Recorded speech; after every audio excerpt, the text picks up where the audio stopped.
সকালবেলা ঘুম থেকে উঠেই বলছে মা আমি পড়তে যাবো। তখন ধরুন ওই 7টা বাজে, 7টা 10-15 বাজে। বলছে আজকে তো সানডে, আজকে হচ্ছে যে পড়াবে না, আজকে ছুটি আছে। তো বলে ঠিক আছে তাহলে আমি একটু ঘুমাই। তো আমি তখন ওর মানে খাবারটা করে দিয়েছিলাম। ও একবার খাবার খেয়ে আবার ঘুমিয়ে পড়েছে। আমি সেই ফাঁকে স্নান ফান করে পুজো টুজো দিয়ে সমস্ত কাজ গুছিয়ে এসেছি। আর আপনাদেরকে বলেছিলাম না যে আমি হচ্ছে এখন ওয়েট লস জার্নিতে আছি।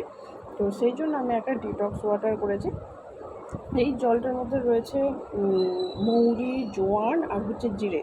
তবে প্রত্যেক দিন আমি একই রকম খাই না, প্রত্যেক দিন আলাদা আলাদা খাই। কখনো কখনো হয়তো 2-3 দিন অন্তর অন্তর চেঞ্জ করি। তো এই নিয়েছি ডিটক্স ওয়াটার, মানে এটা নিয়ে এটা খেয়ে চলবে এখন মোটামুটি।